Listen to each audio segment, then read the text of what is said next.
América. En esta ocasión tenemos la fortuna de que el doctor Rufino nos va a presentar el resultado de por qué le dieron el Premio Universidad Nacional 2019. En este caso, el doctor nos hará un resumen de su trayectoria profesional personal, destacando los sucesos y enseñanzas fundamentales que han marcado su camino. Muchas gracias. Adelante. Gracias, Beatriz.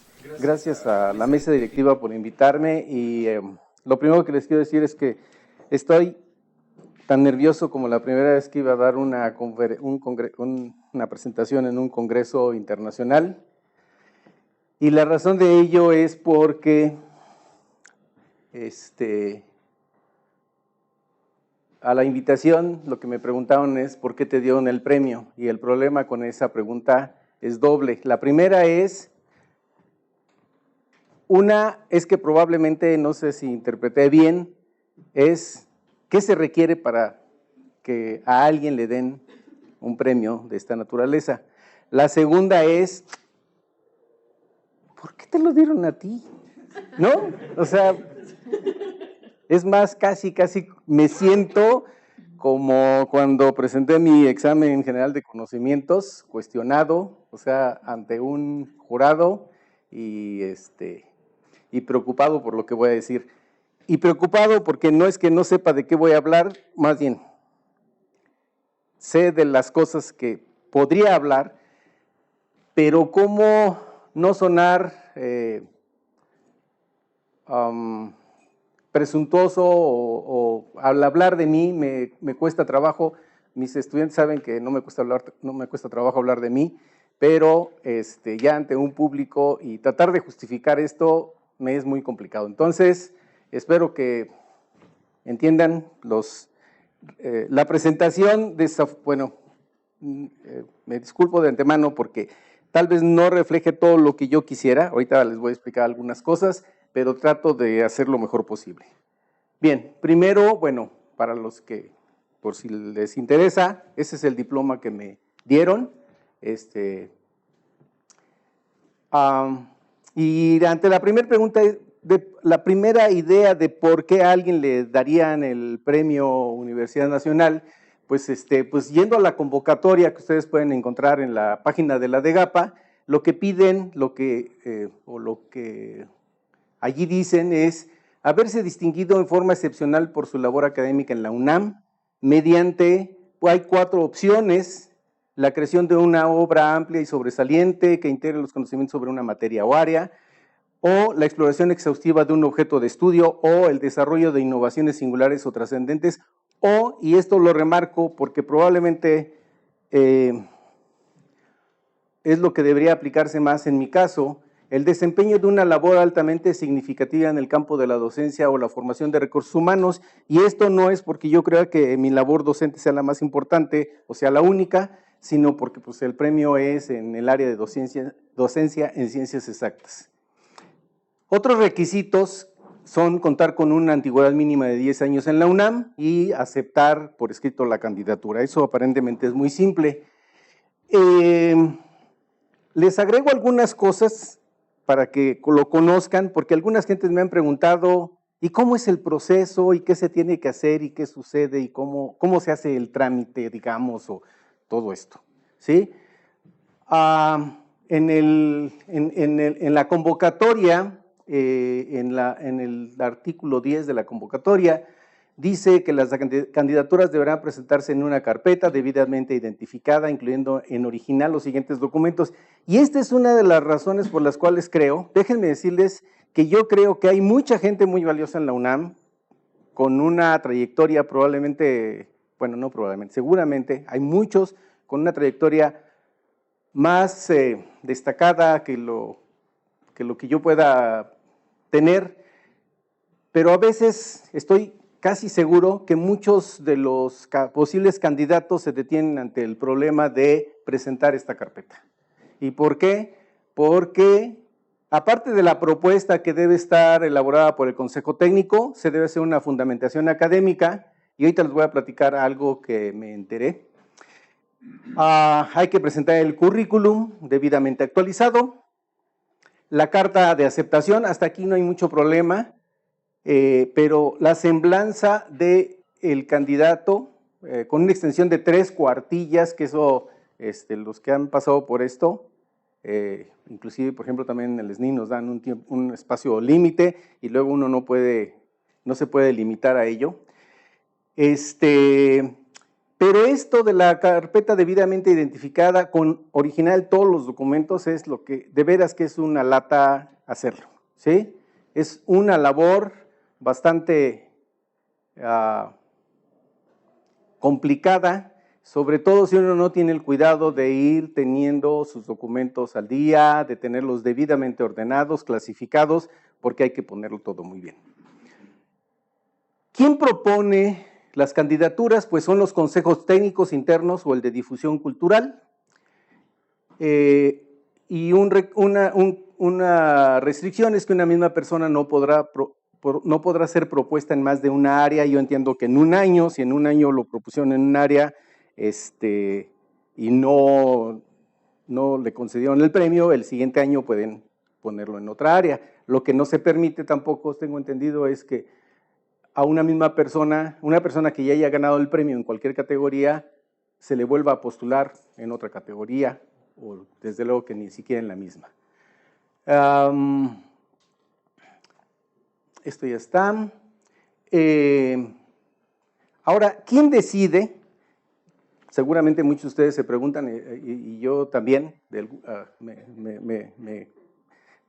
aunque uno tiene idea, yo sé que hay un jurado, pero ¿cómo se conforma este jurado? Pues es un integrante por el Consejo Técnico de la Investigación Científica, 2 por el Colegio de Directores de Facultades y Escuelas, 1 por la Comisión del Mérito Universitario del Consejo Universitario y 1 por la Comisión de Trabajo Académico del Consejo Universitario. Es la manera en cómo se conforma el jurado. Hasta donde tengo entendido, no quiere decir que el Consejo Técnico, Colegio de Directores y estas comisiones tengan que uno de sus integrantes sean los que participen, sino más bien ellos proponen miembros de la comunidad académica destacados, aquí por ahí lo dice,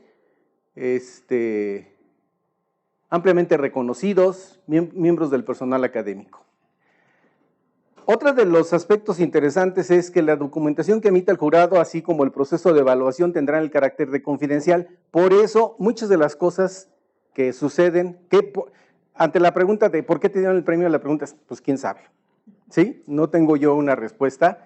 Les puedo platicar otras cosas, porque además tiene carácter confidencial, quiere decir que inclusive normalmente no se sabe quiénes son los miembros del jurado, pues para que no haya presiones hacia él o cuestionamientos de por qué se lo dieron a fulano o a sutano.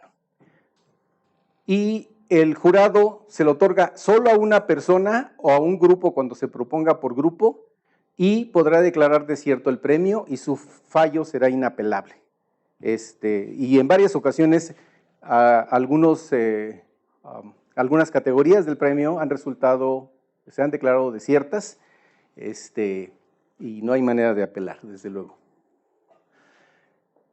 Bueno, nada más aquí les quiero poner la lista de todos los premiados en este año. Aquí estoy yo, Investigación Ciencias Exactas. Bueno, ahí está toda la lista, eso apareció en la Gaceta en octubre, creo, de este año. Y estas son las semblanzas, las fotografías, en realidad, aquí están las fotografías. Y esto lo pongo por lo siguiente, por varias razones. Una es, si quieren conocer mejor por qué le otorgan a una o a otra persona el premio Universidad Nacional en alguna categoría, ustedes se pueden meter a la de GAPA y ahí están todas las semblanzas. Al menos están las de este año, están las del año pasado y está como de 10 años o algo así. Y esto es importante porque si uno quiere ser considerado para el premio, pues algo que uno debería hacer es empezar a ver a los últimos qué méritos los distinguieron y por lo tanto uno puede ver si uno tiene más o menos algo parecido, equivalente o cree que tiene más y se puede uno lanzar. Claro que ustedes me podrían decir, ¿y cómo es que uno se lanza si realmente quienes proponen son los consejos técnicos o internos? También les iba a comentar eso.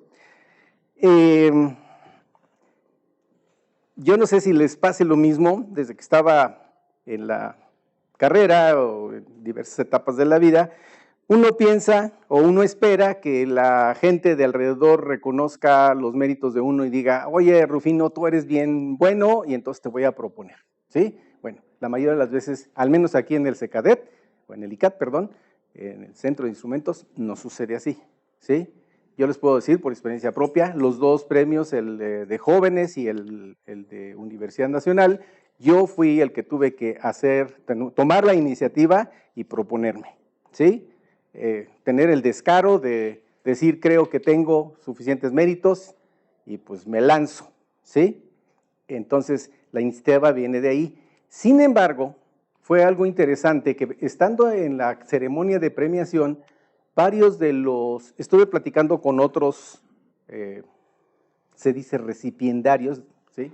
de los premios en este mismo año, y al menos hubo dos versiones todavía diferentes. En uno de los ganadores dice, pues a mí me tocaron y me dijeron, te vamos a proponer para el premio este año. Y dijo, ¿qué tengo que hacer? ¿Está bien? Estaba muy contento. Y le dijeron, nada, nosotros nos encargamos de todo, ¿sí? En ese instituto, no voy a decir nombres para no quemar a nadie, digamos, la propuesta viene desde arriba, si hay quien se preocupe y le hacen todo el trabajo de hacer la documentación, le ponen una secretaria o no sé, para hacer todo esto es documentación que es muy laboriosa, ¿sí? Esto también me acuerda, por ejemplo, el caso del profesor Leopoldo García Colín, hace muchos años que él no quería ser miembro del SNI, pero en la UAM lo presionaron mucho y dijo, bueno, está bien, yo le entro al SNI, pero yo no hago ningún trámite, no se preocupe, nosotros le hacemos todo, ¿sí? Cuando uno es suficientemente importante, uno no necesita hacer demasiado. El caso contrario es, otro profesor dijo, no, pues yo agarré a todos mis estudiantes de mi laboratorio, porque él había sido candidato, no recuerdo si 1 o 2 años antes, y todavía se presentaba físicamente todos los documentos en fotocopia, por ejemplo, ¿sí? Y eran, bueno, yo también lo hice alguna vez, carpetas, ¿no? 3, 4 carpetas de las gordotas, y es un montón, y hay quien llega con cajas de pues, todos los libros y todo eso. Y cuando se dio cuenta de que, dice, yo ya tenía preparadas mis cajas, y me dice, no, ahora todo es digital. Entonces agarré a todos mis estudiantes y los puse a escanear todos los documentos para hacer esto. Durante una semana estuvieron trabajando en esa cosa, en eso. Bueno,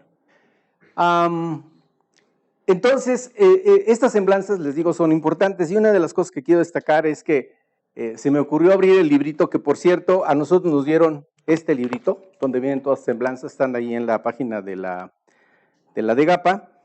Desafortunadamente, todos los años hacen un suplemento de la Gaceta y se publican estas semblanzas, pero este año no sé por qué no salió, ¿sí? Y ha habido muy poca difusión. Bueno, me puse a leer estando ahí, el día de la ceremonia y después, me puse a leer y el primero que abrí fue ¿sí? El profesor Leonid Friedman, creo que es no sé si es del instituto o de la Facultad de Ingeniería, y cuando lo leí me sentí muy mal. Me sentí muy mal porque es una persona que tiene un montón de trabajo, premios, patentes, tesis dirigidas, o sea, ya para qué les cuento. O sea, yo dije, la verdad es que yo no sé qué hago aquí, ¿no? Y claro, pues hay de todo, ¿no? Como en botica. La otra cosa que me gustaría mencionar, la profesora Cristina Piña, que pudo haber sido mi profesora, realmente nunca lo fue, pero por la manera en cómo nos encontramos en la facultad, pudo haber sido mi profesora, dio un discurso de aceptación del premio en nombre de todos los premiados, muy interesante, ¿sí? Se le aplaudió mucho, habló sobre la mujer, ya ven que ahora está muy sensible todo eso. Una de las cosas decía que en el grupo, ella estuvo en el Instituto de Física, ahora está en el Instituto de Ciencias de Materiales, de investigación en materiales, y decía que cuando ella estaba en el Instituto de Física, ella era la única investigadora mujer en el grupo de investigación en el que estaba, ¿sí? Eso les muestra un poquito el tono de su presentación. Es muy interesante. Desafortunadamente lo he buscado, la presentación no lo he encontrado. Yo siento que ahora ha habido realmente muy poca difusión, pero bueno, ahí lo pueden encontrar. Y bueno, si quieren ver el detalle de por qué me otorgaron el premio a mí, pues hay que ver la semblanza, aquí está, ¿verdad? La pueden bajar, la pueden leer en internet. No hay, bueno, si alguien quiere le presto mi librito, pero no hay ahora mayor difusión. Entonces, ahora voy a ¿quién soy yo? Les digo, me da pena porque pues, creo que la mayoría me conoce mejor, yo creo, y sabe que algunas cosas no son. Yo decía, les decía a mis colegas, no todo lo que brilla es oro, no se crean todo lo que ven, ¿sí? Pero bueno, me voy a pasar acá. Me han preguntado por qué en docencia, ¿sí? Y es donde quiero abundar un poquito más. Les recuerdo el inciso D de los criterios para otorgar el premio es el desempeño de una labor altamente significativa en el campo de docencia o formación de recursos humanos. ¿Qué les puedo decir yo de mi actividad docente? Tengo 41 años de carrera docente en la Facultad de Ciencias. Sin embargo, eso no es suficiente. O sea, no se lo otorgan a uno por tener muchos años. Y desde luego que lo pueden constatar. Hace 31 años ingresé al Centro de Instrumentos. He dado clases en la Escuela de Ciencias Físico-Matemáticas de la UAP y he tenido un par de estancias sabáticas en la Universidad de Arizona y en el INAOE. En el INAOE también di un curso de posgrado y estos son todos los cursos que he impartido en varias ocasiones. Tengo 22 diferentes cursos, 13 de licenciatura, 9 de posgrado, en más de 90 ocasiones diferentes, sobre todo en la Facultad de Ciencias, aunque también he dado clases en la Facultad de Química, en los posgrados de Ciencias Físicas y de Ingeniería y en la Facultad de Ciencias Físico-Matemáticas de la UAP, en el INAOE y algo también en la FES Iztacala. De todo eso, pues mi labor sobre todo ha estado en la parte de óptica. Allí lo que puedo decir es que por muchos años yo fui el único profesor que daba cursos de óptica especializados que no fueran el curso básico de óptica. Y también durante varios años el curso de óptica del posgrado en Ciencias Físicas, que según yo, y no tengo constancia de ello, pero casi creo que esto es cierto, es un curso que aparecía en el temario, en el plan de estudios del posgrado en Ciencias Físicas, pero nunca, según yo, nunca se había impartido. Y si se impartió alguna vez, fue pocas ocasiones. Y yo lo empecé a dar en 95, todavía en 2005 volví a dar el curso y ahora voy a dar algo similar, pero bueno, ya es el nuevo plan de estudios. Aquí les quiero comentar algo que ha sido, bueno, para mí fue afortunado en cierto sentido, aprovechando, como dicen por ahí, aprovechando las debilidades, están las oportunidades. Una debilidad que se dio en 1977, 78, realmente esto empezó en 71. En 1971, los ópticos de la UNAM, encabezados por Daniel Malacara, esta es una fotografía del día que me gradué, fue mi jurado. En 1971, el grupo de ópticos que estaban radicados o estaban formalmente contratados en el Instituto de Astronomía de la UNAM y se dedicaban sobre todo a fabricación y prueba de instrumentos astronómicos y que tenían una fuerte presencia en la Facultad de Ciencias y en la UNAM, eran los ópticos de la UNAM y del país además, se fueron a fundar junto con Guillermo Haro el INAOE y entonces la UNAM prácticamente se quedó sin ópticos. Quedaron 2 o 3 ópticos por ahí. Uno fue Paco Cobos, que jamás se graduó de físico, pero hizo una labor muy destacada en diseño óptico, sobre todo al final de su carrera, ya falleció. Salvador Cuevas, que también, ellos dos estaban en astronomía, y el otro que también estuvo un tiempo en astronomía fue Roberto Ortega.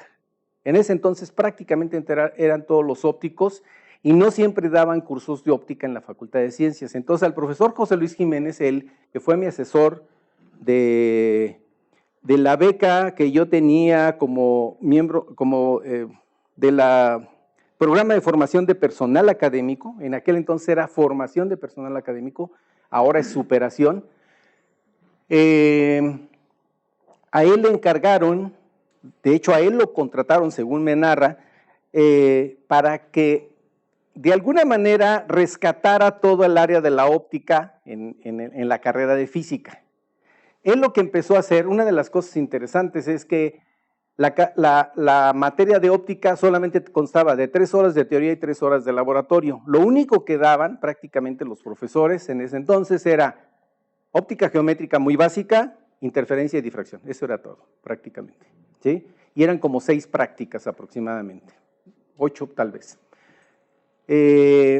Y entonces él propuso pegarle una materia a la materia de Física Clásica 3 que se llamaba Seminario de Óptica para ofrecer 6 horas de clase y poder ver más de óptica física. Le dio un impulso muy fuerte.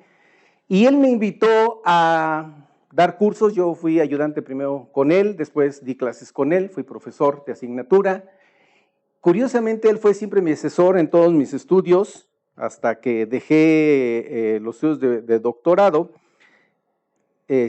Prácticamente tenía todos los créditos cubiertos, pero necesitaba hacer la tesis doctoral.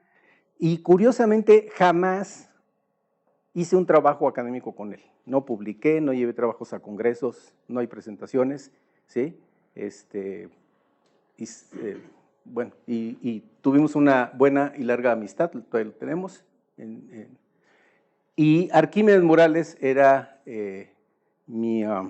fue mi director de tesis. Ellos dos, en 1978, regresaron del INAOE, se salieron del INAOE, regresaron a la UNAM, pero no para quedarse aquí, sino para fundar el CIO. Por ahí hay una historia, no me voy a detener demasiado, en que el Centro de Instrumentos todavía, o la UNAM a través del Centro de Instrumentos de alguna manera, el Estado de de Guanajuato y el CONACYT fueron los 3 entes que apoyaron la creación del CIO, que ahora es muy reconocido. Yo todavía tuve que ir a León por la firma de mis sinodales, pero también de mi director de tesis y hacer correcciones, etcétera. Bueno, eso a mí me dio la oportunidad, debido a que había pocos ópticos, pues me dio la oportunidad de dedicarme a la óptica, ¿sí? En algún momento coqueteé con trabajar en el grupo de mecánica estadística de la Facultad de Ciencias, porque era donde él trabajaba, José Luis Jiménez, pero empecé a tomar cursos en el INAOE especializados, que fueron 2, uno de óptica física 1 y otro de holografía en el posgrado en óptica. Y cuando tuve la oportunidad de empezar a impartir cursos optativos, fue cuando empecé a darlos, y en ese entonces yo considero que era prácticamente el único que daba cursos optativos y posteriormente cursos de posgrado. Ahora, de un tiempo para acá, ustedes lo saben, ya hay toda una orientación, tanto en la carrera de física como en el posgrado en ciencias físicas y antes todavía en el posgrado en ingeniería, en el área de óptica, ¿sí? Todavía requiere consolidarse, pero esa era la circunstancia que me enfrenté yo.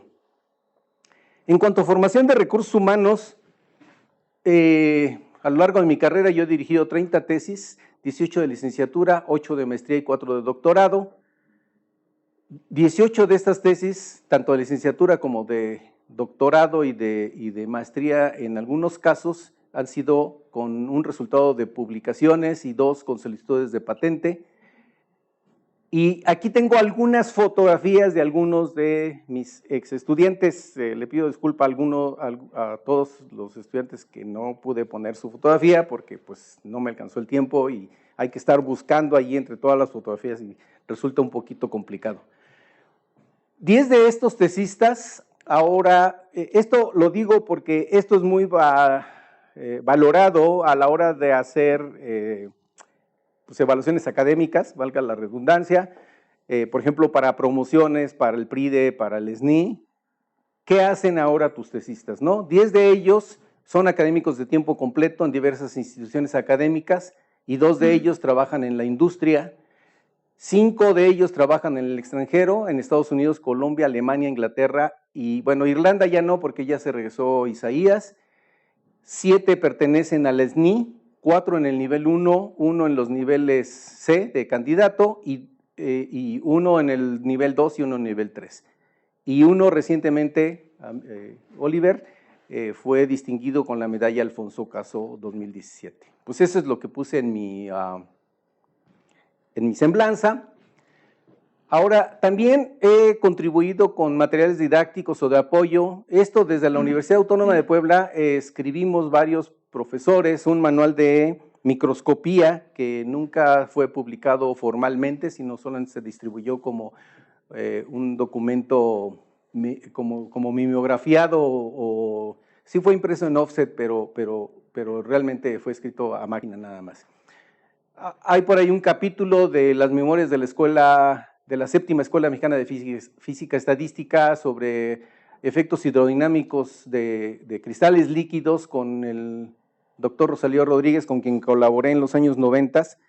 Y recientemente, pues varios de ustedes saben, apareció finalmente publicado mi libro de texto del manual de prácticas del laboratorio de óptica, lo cual pues me da mucho gusto porque realmente me costó mucho trabajo.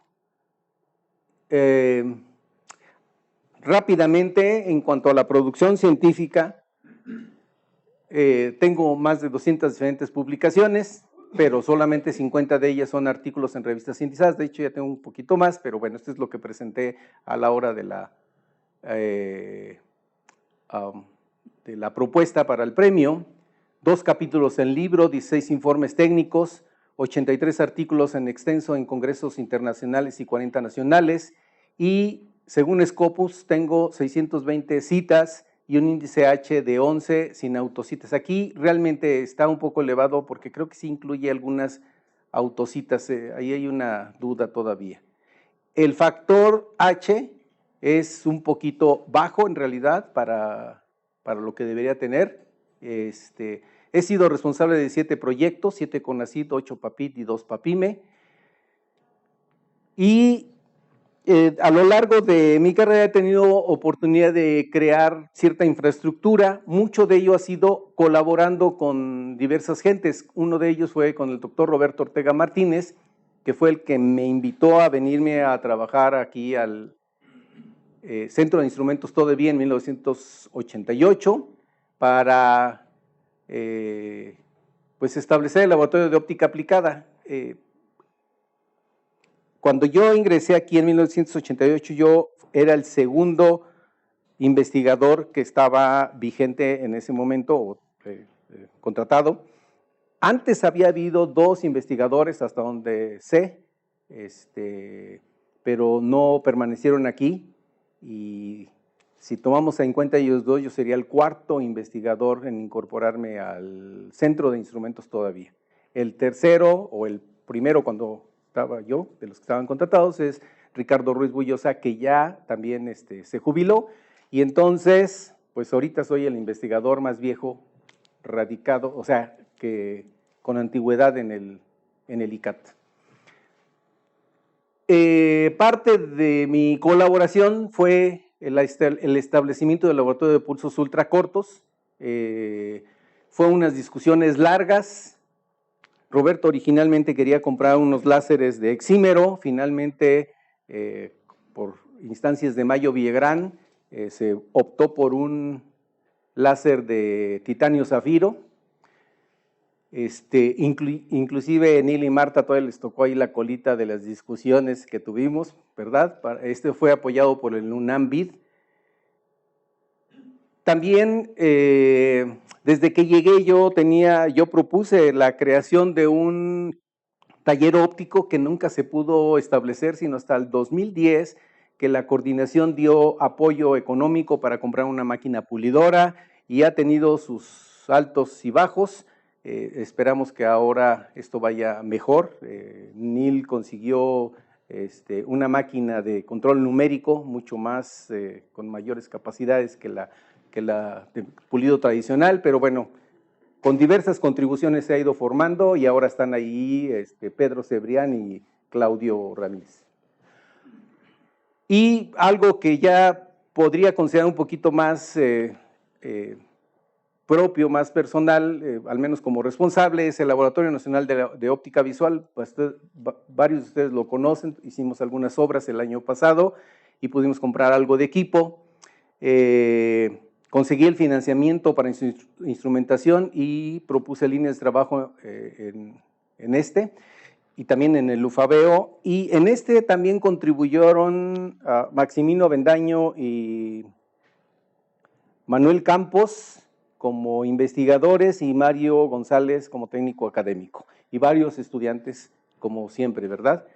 Hace más tiempo, en los años 90, también colaboré con el doctor, ya les mencionaba, el doctor Rosalío Rodríguez, pero en este caso es en la creación del laboratorio de cristales líquidos del IFUNAM, que hace un par de semanas estuve hablando con él, me dijo que ese ya parece que fue cerrado, no sé si está dedicado a otra cosa, no subsistió después de pues, todo este tiempo por diversas razones, pero sí se estableció y de ahí salieron publicaciones, estudiantes y varios resultados. En cuanto a desarrollo tecnológico, lo más destacado pues es el topógrafo corneal portátil de campo plano, del cual solicitamos una patente que desafortunadamente por cuestiones de tipo administrativo no fue otorgada, y este invento dio lugar a la creación de la empresa Blebs Vision, que es un spin-off de la UNAM. Esto pues es algo que se oye muy bonito, pero la verdad es que quita mucho el sueño y los aguinaldos. En cuanto a divulgación, varios de ustedes creo han tenido la oportunidad de escuchar mi plática La magia de la luz. No es la única, pero es la más solicitada, es para todo público y la gente se entusiasma, los estudiantes se entusiasman, los niños, las personas comunes y corrientes. Me siento muy contento y orgulloso de este trabajo de divulgación. En cuanto a las distinciones que he tenido a lo largo de mi carrera, en 1996 me dieron la distinción Universidad Nacional para jóvenes académicos en la misma área de docencia en ciencias exactas. En 2013 la FES Iztacala me otorgó la cátedra extraordinaria. Aquí hay dos distinciones que no son comparables a las otras. Senior Member de la SPIE y de la OSA, yo digo que es por estar viejito, ¿sí? Más que nada. Entonces, y hay por ahí otros dos resultados interesantes. Uno fue una distinción a un póster en 97, en la reunión anual de la OSA en 1997, y una mención honorífica en el premio Canifarma. Este es un trabajo, el último, realizado con Gabriel Corquidi. Creo que finalmente, pues quiero mencionar a mis maestros. José Luis Jiménez, ya les dije, fue mi asesor, todos amigos. Nunca publiqué, nunca hice ningún trabajo académico curioso con él, solamente di cursos. Alejandro Cornejo, que fue mi director de tesis, significativamente yo fui su primer estudiante doctoral, su primer graduado doctoral. Él todavía labora en el INAOE y es el segundo óptico de México. Daniel Malacara, por cierto, Daniel Malacara, que es el primero, el más destacado, muy destacado, se acaba de jubilar, se acaba de retirar, aunque dice que sigue trabajando. Bueno, sí sigue trabajando, pero ya se jubiló. Y pues recordamos a Roberto Ortega. Con Roberto Ortega publiqué un solo proceeding, ¿no? Y un artículo, pero él fue el que me invitó a venirme aquí, fue mi profesor de física, óptica física 1. Él daba también cursos de optativos de óptica física, y con él aprendí muchas cosas que no son tanto de tipo académico, pero que influyen en el quehacer cotidiano. Solamente, pues para terminar, les recuerdo el diploma, Y pues muchas gracias, espero haber respondido un poco la pregunta.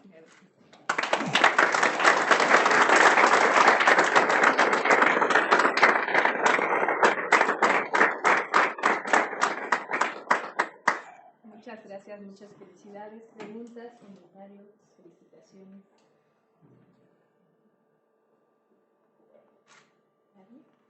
Por favor, doctor. Bueno, yo más que pregunta es una felicitación. Quizás siente uno que es poco, pero realmente los que te conocemos sabemos que todo el trabajo que has prestado es tu trabajo. Muchas felicidades. Muchas gracias, Marta. También por el apoyo que nos ha dado como estudiantes en estas organizaciones estudiantiles, como los capítulos de los y del SPI, también de los consejos para poder organizar conferencias de talla internacional. Esa experiencia no viene de a gratis, sinceramente. Sé que también estamos agradecidos por ello. Gracias, Agustín.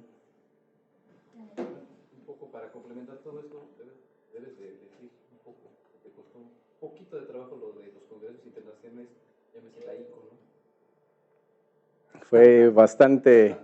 Ahí hay una anécdota interesante porque curiosamente Daniel Malacara, con todo el prestigio que tenía en ese entonces, en los años 80 todavía, desde los años 80 y creo que en los 90 todavía, solicitó en 2 ocasiones el Congreso Internacional de la ICO, de hecho yo digo que es el Congreso Mundial de la ICO, de la óptica, y no fue otorgado. En 1900, déjenme ver, en 2006, que yo era presidente de la división de óptica junto con Ramón Rodríguez y después Fernando Mendoza, que fueron presidentes de la Academia Mexicana de Óptica.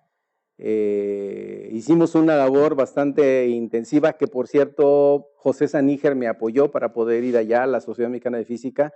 Tuvimos que viajar a San Petersburgo, después hubo otra reunión que yo ya no fui en algún país de África, no recuerdo el nombre, creo que era Ghana, pero no estoy seguro. Y después de todo lo que se dice un proceso de cabildeo, logramos traer a México este congreso, que hasta donde tengo entendido fue la primera vez que un país de Iberoamérica lo organizaba, porque inclusive España lo organizó a los siguientes 3 años, es un congreso trianual. Entonces, realmente, pues sí me ha tocado estar en lugares clave en algún momento de la vida, ¿no? Y la verdad fue un congreso bastante, que además yo creo que impactó mucho, porque hay varias cosas, bueno, les aprovecho para comentarles. Otro que fue muy interesante y que participaron varios académicos de aquí fue la Olimpiada Internacional de Física, que fue en Mérida. Fue una experiencia, para mí fue muy buena. Más que nosotros obviamente no éramos los participantes porque son los estudiantes, eran más bien la convivencia académica, que un poco diferente a los congresos. Ahí no estábamos platicando de los últimos trabajos de ciencia, sino de docencia, de los problemas que teníamos, cada quien en su país, etcétera. Pero había gente de todo el mundo. Fue una experiencia, yo creo que para todos. Me acuerdo que participaron Maximino, Roberto Ortega, Jesús. ¿Ustedes no participaron? Manuel Campos, bueno, se me pierde probablemente alguien por ahí. Carlos, probablemente Carlos Román. Y ya ha habido varios eventos, el CAM 94, etcétera, en fin.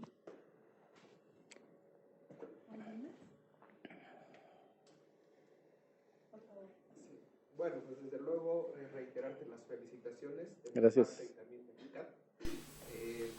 Creo que es pues, un reconocimiento muy importante de tu trayectoria, pero también es un reconocimiento a ICAP porque es una parte muy importante de tu trayectoria académica pues ha sido aquí, ¿no? En el Centro de Instrumentos Académicos.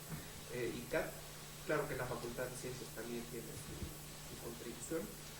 Y luego preguntarte si tú tuvieras alguna recomendación para los académicos del ICAT para que se animen a concursar en estos premios como jóvenes y como académicos consolidados o en otros, porque hay muchas posibilidades. Y es cierto que nadie se propone y tampoco nadie propone a muchos académicos, ¿no? Entonces, ¿qué podrías decir tú para que la gente se anime? Desde luego, prepararles el expediente va a ser muy complicado. Eso sí, creo que todo el mundo va a tener que seguir haciéndolo. Pero bueno, ojalá más gente se animara a participar, ¿no? Por ejemplo, en relación al premio de jóvenes, un aspecto que tienen que cuidar es no se esperen a la última vez que pueden ser candidatos. Recuerden que hay una fecha, hay un tiempo límite que es cuando cumplen 40 años. Entonces, es muy recomendable hacerlo pues desde los 37 años para ir agarrando práctica, porque además la primera vez es muy probable que no les toque, porque ya hay otras personas, porque cuenta mucho la presentación de la documentación, cuenta mucho la semblanza, cuesta mucho trabajo hacer la semblanza de uno mismo. Echarse porras, uno se siente, bueno, yo me siento incómodo de estar diciendo que soy el más bueno para tal o cual cosa, pero hay que hacerlo, es la única manera. ¿Sí? Decía un profesor que no solamente hay que poner el huevo, sino hay que cacaraquearlo. Entonces, pues aquí uno tiene que echarse porras y hay que hacerlo. Pero entonces, para el caso de los premios de jóvenes, empiecen desde antes, unos 3 años antes, es razonable, digo, pueden empezar antes si así lo consideran, pero no esperen hasta el último minuto o hasta el último año, porque es muy difícil que a la primera todo salga tan bonito y tan bien. Esa es una. En cuanto al el Premio Universidad Nacional, ahí no hay tiempo límite y también conviene explorar cuando uno siente que está bien. La otra cosa, déjenme decirles, hubo un año, y creo que fue hace 2 años, 2017, en que yo estaba dudoso de participar o no. Y decidí no participar. Pero ese año se declaró desierto el de docencia en ciencias exactas. Y yo dije, ay caray, creo que hubiera podido tener una buena oportunidad. ¿Sí? Entonces dije, bueno, el próximo año va a haber pocos candidatos, pero bueno, hubo alguien que lo ganó y el siguiente año, que fue pues ya tuve la oportunidad de que me lo otorgaran. Pero, o sea, no es a la primera, también no se sientan mal si no les toca ya tan solo ser propuesto, yo creo que es ganancia. Pero bueno, siempre, y además también es como el PRIDE y es como el SNI, de que uno mete su solicitud y espera lo mejor, ¿cómo decían algo? Estar preparado para lo peor, pero hay que esperar lo mejor, ¿no? Y no creérsela, es como un billete de lotería, uno lo compra y ahí lo deja a un lado, no estén pensando en él, porque si no, sí se amargan la vida de estar pensando que no me tocó. Y la otra cosa es, pues hay que consultar ganadores anteriores para ver cuáles son los criterios, bueno, desde luego la convocatoria, pero qué tipo de concursantes o qué tipo de premiados son los a quienes les dan el premio y si uno tiene más o menos alguna oportunidad. Yo lo que he visto aquí en el Consejo Interno, que me ha tocado estar en varias ocasiones también revisando expedientes,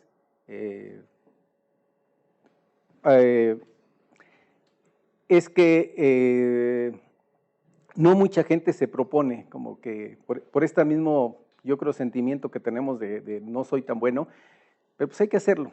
Esto me lo enseñó Gabriel Corquidi, que estábamos en el mismo cubículo y me dijo, pues hay que lanzarse porque nadie te va a venir a tocar la puerta y a decir que tú eres el bueno, ¿sí? Entonces, si ustedes ven, Gabriel Corquidi es una persona que destaca mucho porque siempre está aplicando a diversas convocatorias, lo cual es muy válido, no tiene nada de presuntuoso y pues hay que creérsela, hay que hacerlo.